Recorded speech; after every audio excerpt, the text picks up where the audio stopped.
Hello guys, and welcome back to another FPL video. Game week 6 is one of the best periods to activate your wildcard. So today I'm going to prepare a wildcard draft for you. Have in mind that this wildcard draft is basically an early wildcard, and this may change during the week, and I will prepare a proper video where I will address if something happens throughout the week or something like that. But basically that's going to be for me the best wildcard draft that's going to be from game week 6. I'm going to prepare two drafts. One of it is going to be my initial one, and the other is because I think that a lot of people will want to try and fit in more than two premiums into their team.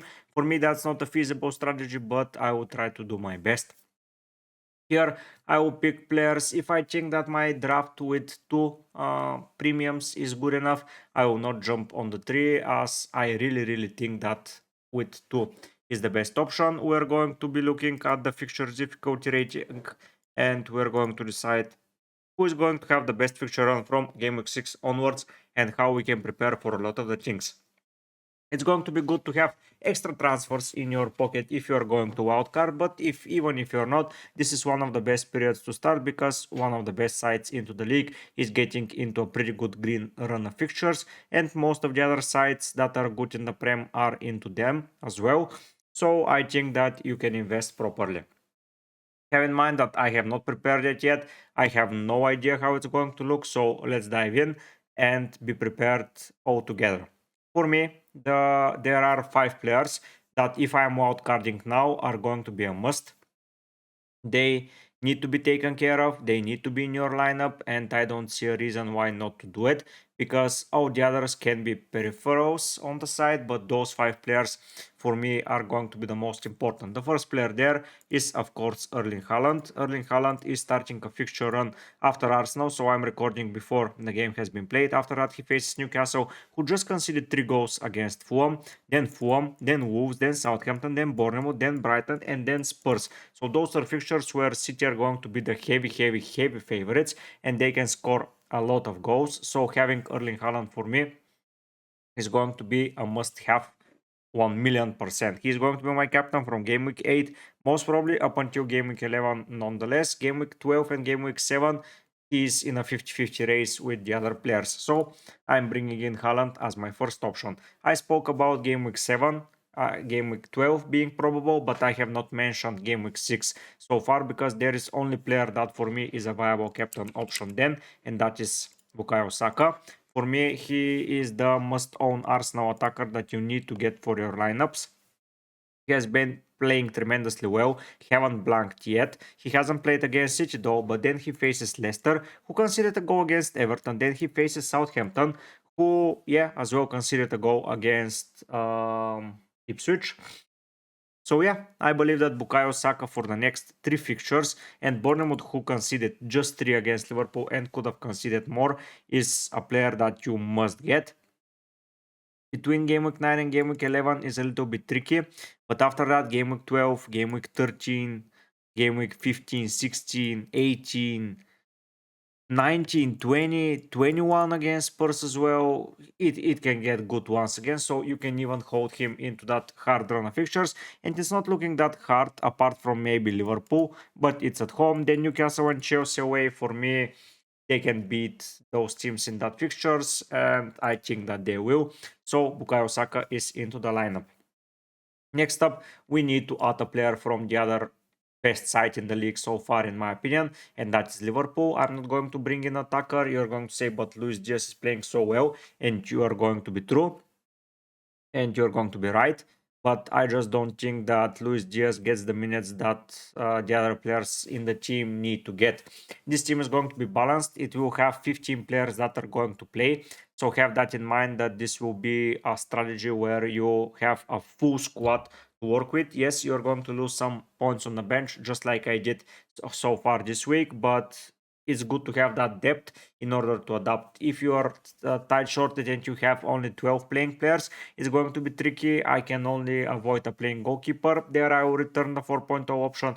It just doesn't matter. If there is a cheaper option, you go for the 3.9 and you'd be done with it. You can save every penny that you can. But still, the player from Liverpool that is going to return is Trent.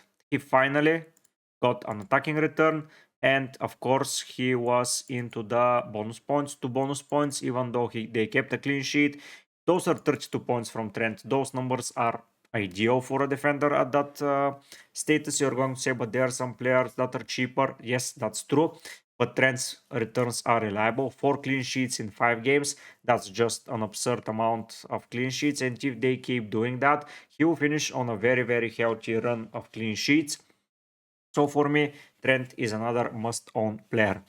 Secondly, Arsenal's run of fixtures need to be supported by a defensive player, and that defensive player for me should be either Gabriel or Saliba, but I'm going to put Gabriel in just to showcase that he has been playing significantly better in my opinion compared to Saliba.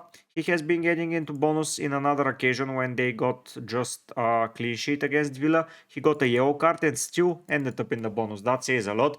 So the 2 goal scorers, another players that did not get clean sheet, did get clean sheets.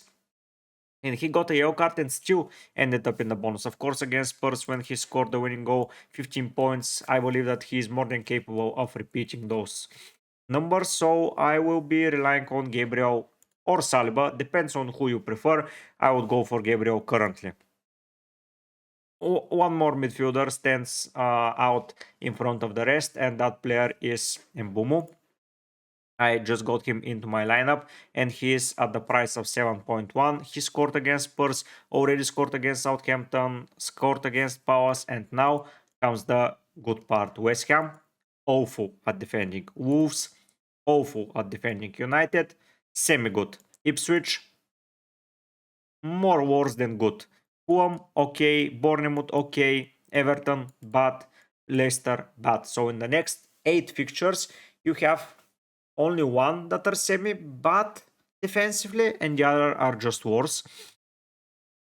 Okay, let's give it to Fulham as well. So United and Fulham, let's put them into one contention. But Fulham haven't kept a clean sheet so far. So yeah, I believe that they can still concede goals. And Tembumo, he hasn't taken a penalty yet. He takes them amazingly well. And he has been scoring some pretty good numbers so far. So for me, that guy needs to be in your lineup. Now we have our core. And we have the players that we need to resolve and rotate our squad around. Next up, we're going to return the 4.0 keeper, as we don't care about it. If we have a keeper that is cheaper, oh, there is a rhyme in it. So let's see by 4. I don't think there is 3.9. No, so you just pick a keeper that is going to be there and it's not going to get in the way. I told you that we need players that are playing, and that means a proper 8 attacker structure. So that 8 attacker structure is going to be supported by cheap players that are going to rotate. So Saka, Mbumo, and Haaland are already in. So we have 3 of the 7 spots already taken. We need to take 2 more nailed players that are going to start game week in and out, and other 3 can rotate between them around good fixtures. Defensively, we need 2 guys that are going to rotate because Gabriel and Trent are not going anywhere. They're going to be playing every week. And now we need 2 guys with good fixture run and good and solid numbers that can rotate pretty well, and you can afford to bench one of them. Let's see what else we can get into the lineup. So we are having Arsenal. We already put some players in, so let's not consider them currently. Aston Villa, yes, you have Ipswich, you have United, you have Fulham, you have Bournemouth, and you have Spurs. So those fixtures are pretty scoreable in my opinion. That would mean that I can rely on a cheap player from Aston Villa to deliver. So there is a team that we need to consider. Bournemouth is an interesting side because I can rely on them in the first 2. Then I can just bench them against Arsenal, Villa, and City.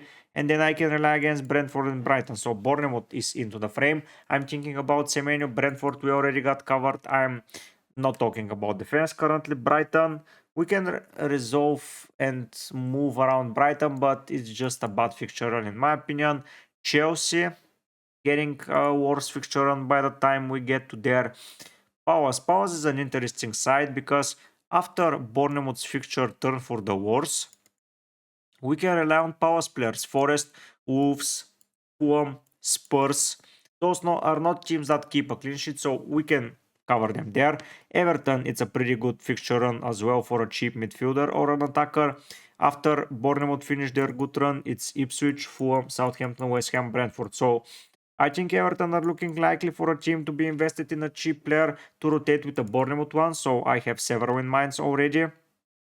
Fulham, Forest, then City, then Villa. So Fulham can be into the frame, benching Fulham player against City and then against Villa, but I need someone to cover against Arsenal, so not ideal for a rotation pair. Ipswich, I cannot rely on anyone there currently. Leicester, if I go for Vardy, probably. Yes, that's a good contention. Liverpool, we talked about. City is a team that I might need to take care of and just pick more players from them. We're going to discuss that in a while. Okay, that's more interesting now. I like the Manchester United rotation, so I can bench the players against Spurs and Villa, and then I can play them against Brentford and West Ham. Then I can play them against Chelsea, Leicester, and Ipswich. So United players are going to be on the radar for sure. Newcastle, Everton, and Brighton, but on avoid Spurs are a team that I need to consider, and I might need to go for a striker from their team or a midfielder that's going to be there solidly. West Ham are just too shaky at the moment, so let's start building and let's see what we can get. So going into the let's see the midfield and what we can cook with it, because midfield seems to be as important as it gets. And boom, Palmer is here. Barnes has been doing pretty well, 3 goals in a row with an assist. Honestly, that would have been the best 6.5 player that you can go for.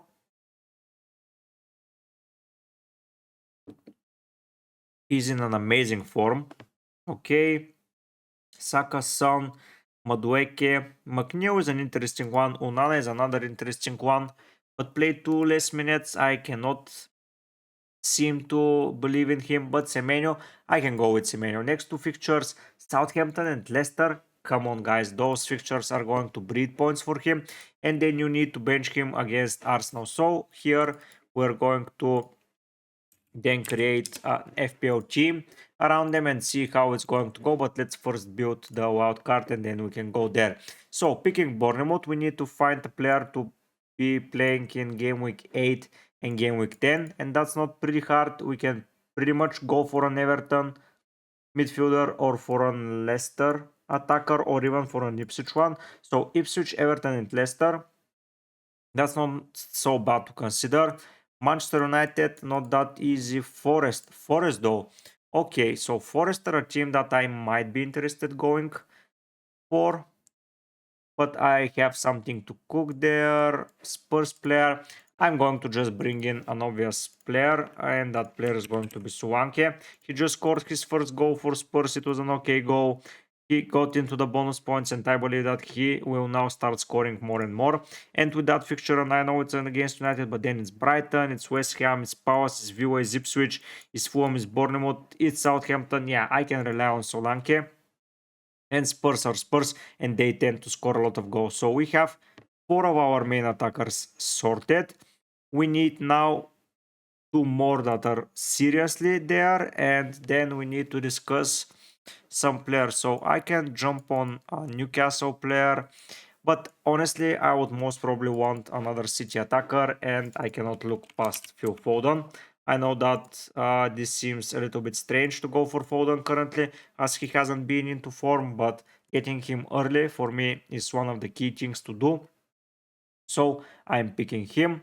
And here I believe that I can do something of the sort of Vardy and bench him. So I will need to have a playing player next week. Brentford, no, I have already. I can go for another Aston Villa player. Chelsea, probably. Everton player, I can go for Fulham. I can rely on Smith Rowe and just be done with it. Like next week, I'm going to bench him against City, but after that, yeah, I'm going to go for Smith Rowe. They seem to be in a good form, and I just want to have him. So here is the midfield. We're going to put it into a what's the code? FPL team, and we're going to see how we're going to rotate them. But now in game weeks 7, 6 and 7, we need some defenders. Speaking about Forest, I will return Aina. For me, Aina is the surprise of the season so far.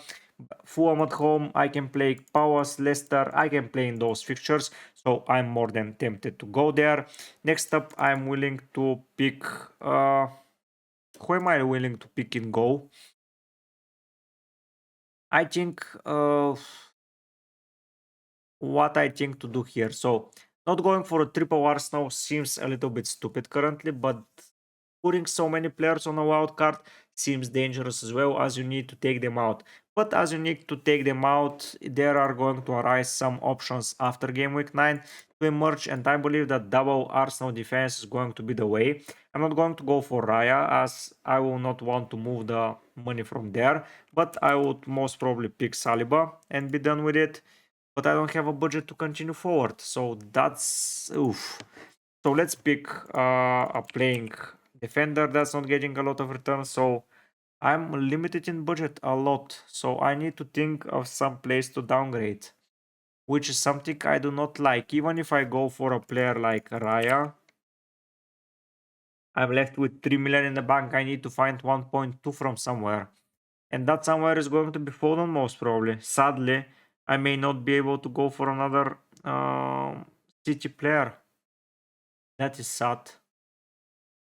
Or I can go for a 4.5 attacker. Called Stewart. Did he play today? No, he didn't. Oh no, he played but got a yellow card. Okay. So he is playing. So I can do that. Okay, let me think. If we go here for Saliba. Nah, I won't have money. So yeah, maybe Raya is a good one. I don't know if I'm going to enjoy keeping Raya for such a long period, but why the hell not?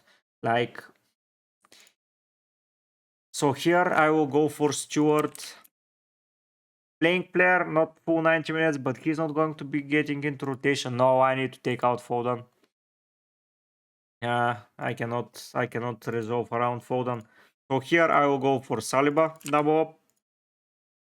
Here, honestly, a goalkeeper that's going to have a good fixture run in a foreseeable future that is not awful.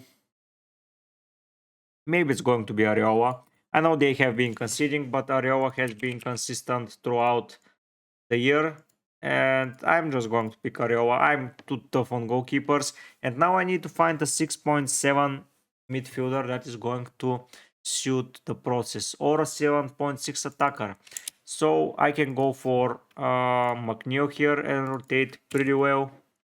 So go with McNeil.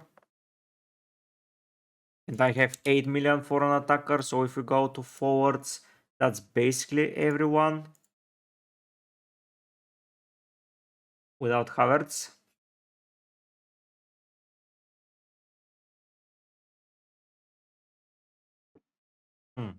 Mateta has been playing. Cunha is an interesting one. I know it's Liverpool, but I can bench him this week. And then it's a pretty good fixture on going forward. Yeah, let me go with Cunha. Why the hell not? So Cunha is the player, and I have 1.4 million in the bank. So that means that I can increase the keeper. I can increase Saliba. So let me try and get Raya here. And I have 6.4 for a defender. And that defender can be a City one. And I don't know who to trust. But maybe John Stones is going to be a probable player. Maybe not. Akanji. Yeah, most probably Akanji is going to be the one. So I go like that. And I think I have a lineup. I don't know what you think, guys, but if we drop Cunha and increase, or we can try to fit in. Let me try. So we go for Watkins, 9 million though. And here we need to free up some budget. And that budget is going to be Strad Warsen.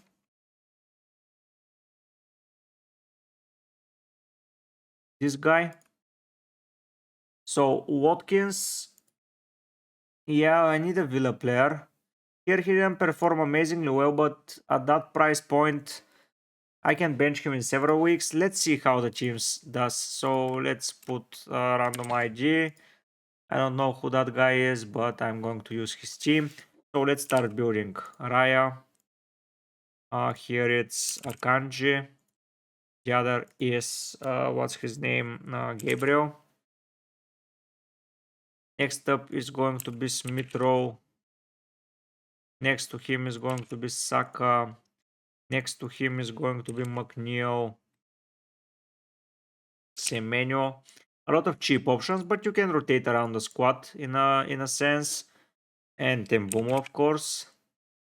Next up, you have Watkins. You have Greaves. You have Larsen. You can go for a defender for the likes of Greaves. Aina. Okay, he has the money. Let's say this is the wild card. So next week I play it exactly like that. Ipswich, Newcastle, West Ham, Southampton, Crystal Palace. Okay, it's tough, but still Leicester and Forest. So I can rely on that with Captain Saka. So I go into next week with this lineup and I just bench Smith Rowe. Okay, I'm more than tempted to do that. Defense stays like that. Game week 8. Semenyo faced Arsenal. Smith Rowe is against Villa, but it's not that big of an issue. And Strado Arsen faces Manchester City. And now here I can. Oh, so maybe Warsen is not the right one. Dibbling. What do we think about Dibbling, guys? So if we drop McNeil and we go for Dibbling, who has been starting to perform really, really well.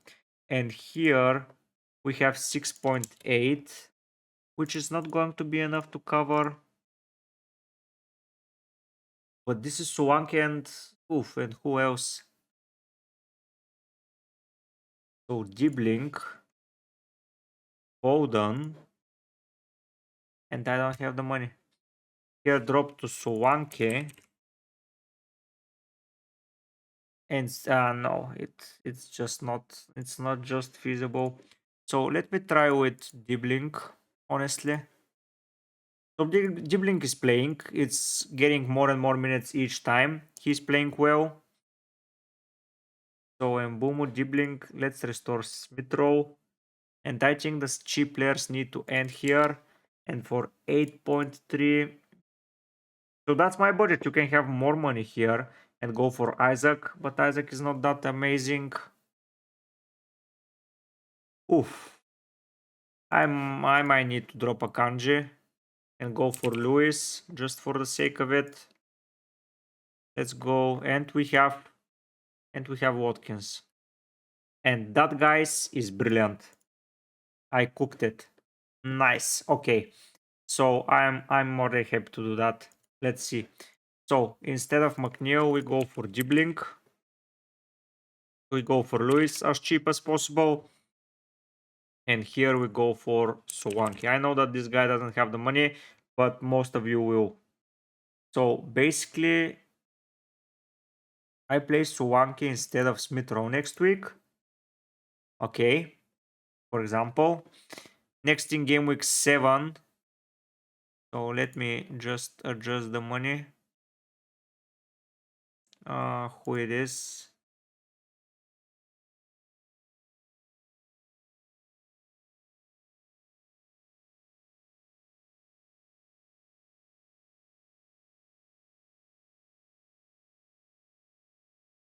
Press something.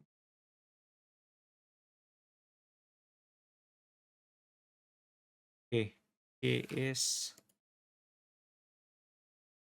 Current E price is 15. And trend price was 7 for me.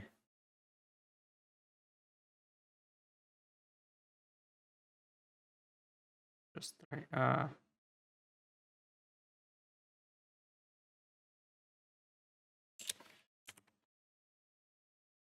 Okay, something is not working.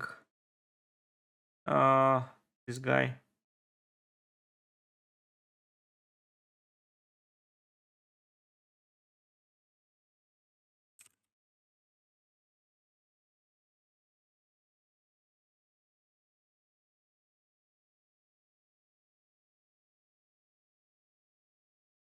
Okay, now I'm in the money. This is exactly my team.